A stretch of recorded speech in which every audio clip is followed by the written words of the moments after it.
ஆச்சி அதிரசமா விடுங்க, கையில தட்டி சூடான எண்ணெயில பொரிச்சா அதிரசம் ரெடி. மதுரை மாநகராட்சி மேயர் இந்திராணி தன்னுடைய மேயர் பதவியை ராஜினாமா செய்திருக்கிறார். கூடுதல் விவரங்களை செய்தியாளர் ஜெகநாத் வழங்க கேட்போம். ஜெகநாத் வணக்கம், விவரங்களை பதிவு பண்ணலாம். ஜெகநாத் வணக்கம்.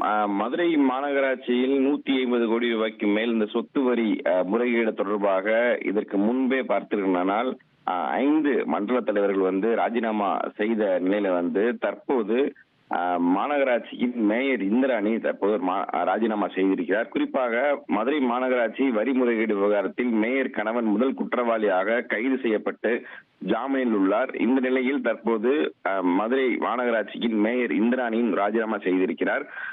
இதற்கு முன்பு பார்த்தீர்கள் குறித்து போல மதுரை மாநகராட்சியில் 5 மண்டல தலைவர்கள் ஏற்கனவே ராஜினாமா செய்யப்பட்ட நிலையில தற்போது மேயரும் ராஜினாமா செய்திருக்கிறார். மதுரை மாநகராட்சி மேயரின் ராஜினாமாவை மதுரை ஆணையர் சித்ரா விஜயிடம் பாத்தீங்கன்னா ராஜினாமா கடிதத்தை கொடுத்திருக்கிறார். அவருடைய ராஜினாமாவை ஏற்பது தொடர்பாக நாளை மறுநாள் அவசர கூட்டமானது துணை மேயர் தலைமையில் நடைபெறுகிறது. தனது சொந்த குடும்ப சூழல் காரணமாக ராஜினாமா செய்வதாக அந்த கடிதத்தில் அவர் கூறியிருக்கிறார்.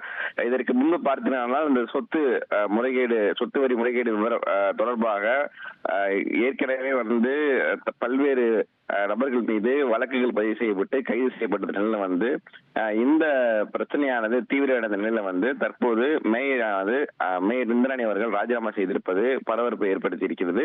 மேலும் மேயர் மீது வேறு ஏதும் குற்றங்கள் சூட்டப்பட இருக்கிறதா, மேயரும் அந்த விசாரணை வளையத்திற்குள்ளே சிக்கியிருக்கிறாரா என்ற கோணத்தில் தற்போது பார்த்துக் கொண்டிருக்கிறார். ஆனால் தற்போது அவருடைய ராஜினாமா கடிதத்தை ஒப்படைத்திருக்கிறார்.